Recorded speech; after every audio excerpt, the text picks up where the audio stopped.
Hey guys, welcome back to the channel. Today we are talking about luxury retirement in Vietnam. How much does it cost? This is the honest truth, and we have explored pretty much the entire country from the top to the bottom. So we're going to be sharing a little bit about that. Vietnam is one of those places that retirees are flocking to. Yeah, we are Rob and Allie, and we have been traveling the world now for 8 years, and we have been to over 60 countries and 5 continents. And Asia is the one place that we've really fallen in love with. Vietnam specifically is one of the best countries we've ever been to, and it is so incredibly cheap. We're going to break that down for you today. So let's jump right in and talk about some things in the north. We're going to go to the north, central, and south parts of Vietnam, starting with a little-known city named Vinh that we visited a few years ago. Yeah, and you know, that's one of the things about Vietnam that is so cool, is that you can really pop into any place, a village, a quaint village, a small city, a big city, a beach town, the mountains. You can have it all. And you can just bounce around. And that's what was so cool about our stay in Vinh. It was so unique because we felt like, well, we stuck out like sore thumbs, but in a good way. We were practicing, we were the practicing or sounding board for the local kids who would run into us in the grocery store and kind of try to practice their English with us, which was really fun. We really enjoyed being a part of that with them. They were always so happy to practice with us, but it was so cool to be in a place that wasn't like a well-known big city in the country. It was nice to have something a little bit different, a little bit more calm, and a little bit more local feeling.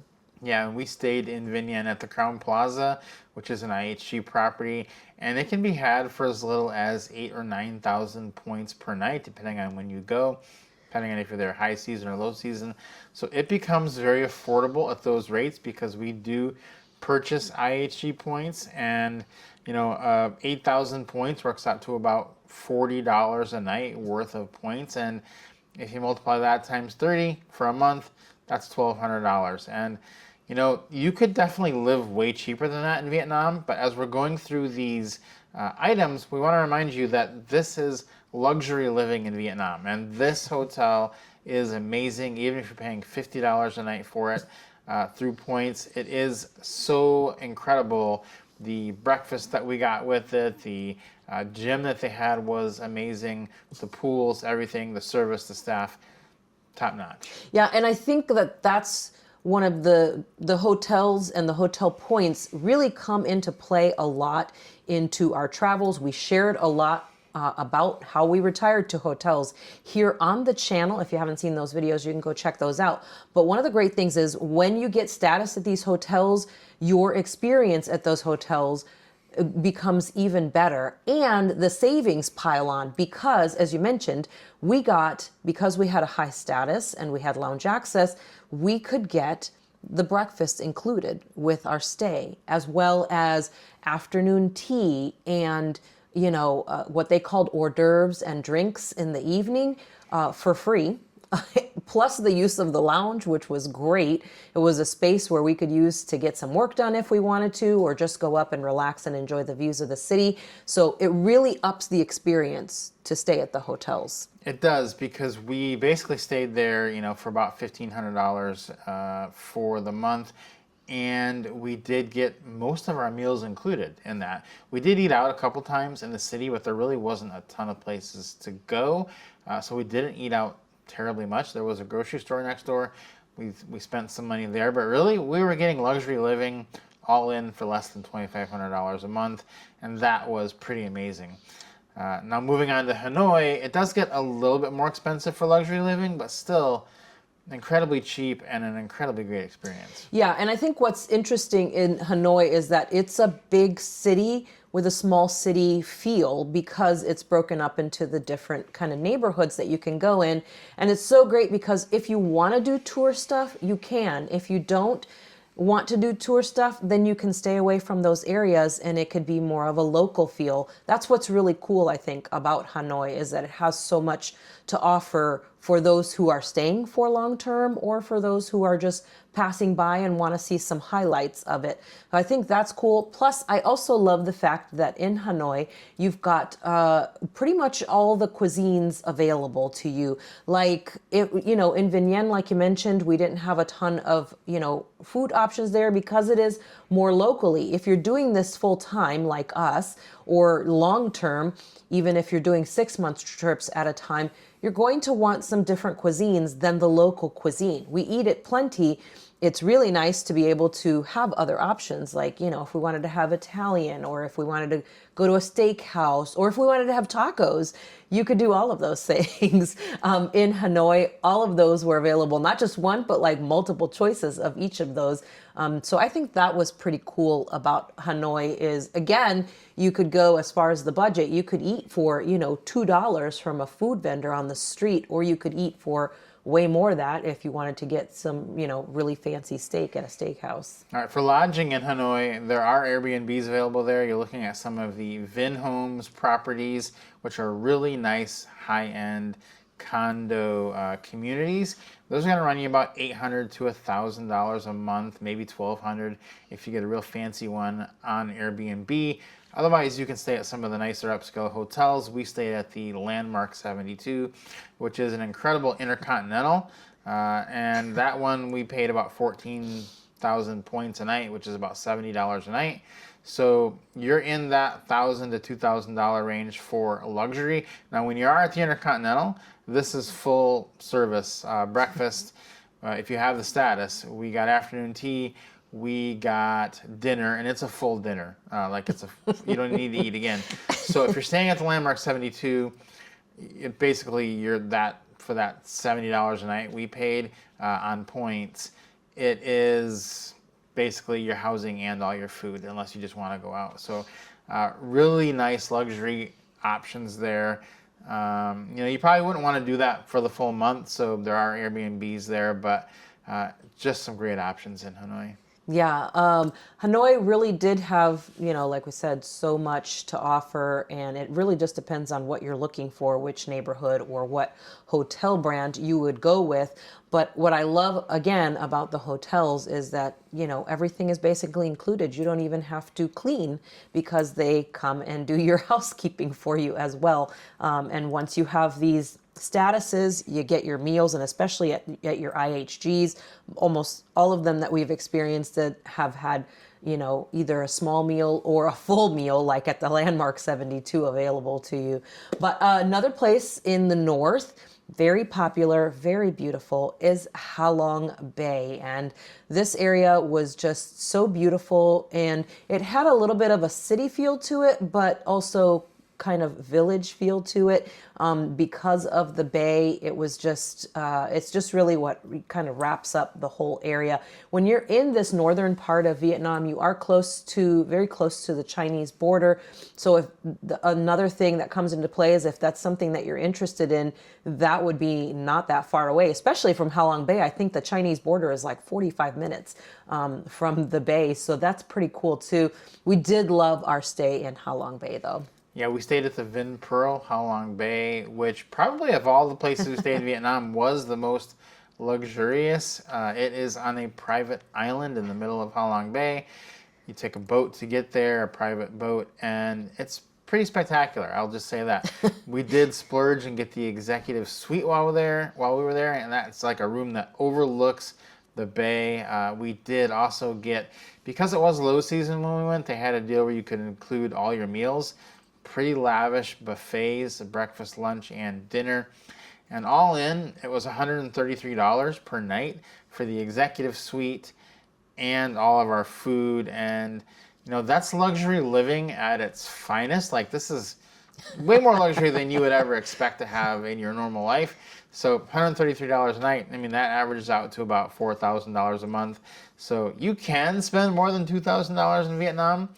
And sometimes we do, because this is the kind of luxury you would be spending 3-4 times the price for in other countries or in other cities, and you couldn't even think about doing this in the United States. So sometimes when we're at Vietnam, we just want to do this, and you can do it, and it's totally affordable. Yeah, I think that's the beauty of Vietnam is that it is basically retirement cheat code because you can, it's like choose your own retirement when you come here, depending on what area you go to.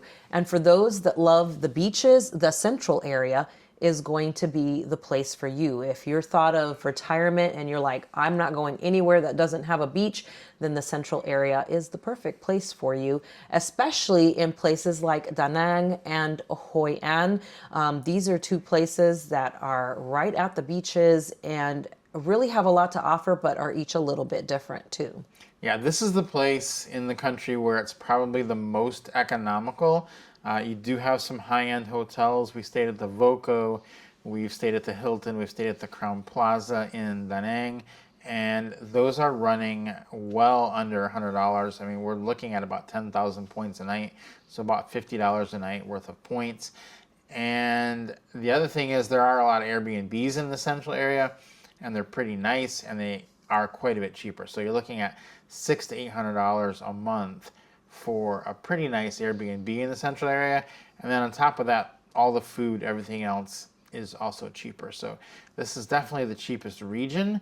It's got the best beaches, and if you're a beach person, this is a really good place to check out. Yeah, definitely. And Da Nang and Hoi An are only about 45 minutes apart. I did a whole video on Travel Asia with Ali comparing the two.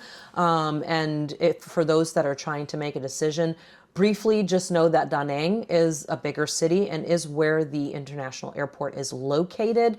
And Hoi An is more of a quaint village type feel to it. No big high rises or anything like that. You're right there near the beach, but you're also right by the river where you can go see the lanterns and all that kind of good stuff. So really both places have a lot to offer, and you can get to the beach to both places, and in both of those places a little bit farther from the beach if you're in the center of Hoi An than in Da Nang, where you can get to the beach pretty quickly and to the river as well. But both places are great here in the central area. The other places you can go to as well in the central area are Cam Ranh and also to the Nha Trang areas. So a lot to offer really between this central region, again, especially if you love those beaches. Yeah, Cam Ranh and Nha Trang are also very economical. They may even be more affordable than the other central areas, so that's one to really keep an eye on. You actually will see Airbnbs in those areas for $300 to $500 a month, which is just crazy. And also, the food is very cheap in those areas as well. So that definitely, those two regions are definitely the most economical. You can really live a luxury lifestyle there. Like you can get the Intercontinental Residences there, which is the Intercontinental Hotel, but residences with a kitchen and all that, 10,000 points a night, which is $50 worth of points when you buy them. Now, when I do say you're buying points, we do mean buy them when they're on sale. Buy one, get one free. Basically, they offer a 100% bonus. That way, they're going to get that price that we're talking about. But so $50 a night for the Intercontinental Residences is great, but you can get an Airbnb for easily for $500 a month. So that's an even better deal. Yeah, there's a lot of flexibility between Airbnbs and hotels. You can do a mix of the two, or you can just choose one or the other depending on how long you're planning to stay. So moving on from that central region for the beaches, you can still find some beaches in the south as well. And there are quite a few islands down in the south area of Vietnam, like islands like Phu Quoc and places like that where you can, short boat ride away from the mainland, and you can have island living for an incredibly affordable price, as well as in the south. If you're looking for a big bustling city and just everything that the country has to offer in one place, then you will definitely want to be looking at Saigon, Ho Chi Minh City, because there's just so much there. This huge variety of things. and just a lot to choose from, especially in that in the pricing area when you're looking at Airbnbs and hotels in Saigon and on those islands. Yes. Now, these are probably the two most expensive places in the country. The further south you get, the more expensive it does get. We did rent a very nice, luxurious Airbnb in Saigon, and it ran us about $1,100, $1,200 a month on the island. The hotels are a little bit more for a luxury hotel than the rest of the country, but still very affordable compared to other countries. They're just a little bit more than being in the rest of Vietnam. So they are still a great choice, definitely a place that you should visit, but know that you will pay a little bit more being in the south than you will in the central area. Yeah, so really there's a lot here. And again, like I said earlier, Vietnam is a cheat code in retirement because you can really just pick you have the pick of everything that the country has to offer. And on top of the fact that it's you can have a luxury retirement here, the people are incredible. Some of the kindest people that you will meet. The food is amazing, and not just the local food, but again, whatever other cuisines they're offering from other parts of Asia, from Latin America, from the US. Tons and tons of offerings in all those different places. And then just, there's a lot of expat communities too that you can plug in with and get to know a lot of other people in the areas there too. Yeah, I think the one thing that sticks out to us is when you do this type of lifestyle for a long time and you're traveling, it does get tiresome from time to time, and you do want to find some place where you can just go be in luxury and just kind of rest, recuperate, and Vietnam is a great place to do that because you can kind of step over your normal lifestyle and only really take your budget from $2,500 a month to $4,000 a month. And at $4,000 a month in Vietnam, you're basically getting and doing anything and everything you want like you could not do in any other country. And so that is a kind of a feel-good moment. Yes, you can live here for $1,500, $2,000 a month, but if you go to $4,000, it's going to be just an incredible experience. Yeah. So guys, what do you think? Which area would you choose, or which area are you thinking about now? Did we change your mind on what you can do here in Vietnam living in luxury? Let us know down in the comments. This is such an incredible place to come and visit. If you haven't visited yet, come and check it out for at least a month and just get a feel for it. Maybe visit all the different areas. Guys, we really hope that this was helpful to you. Again, if you have questions, leave those down in the comment section. Don't forget to subscribe to the channel if you enjoy this and give us a like. We'll see you next time.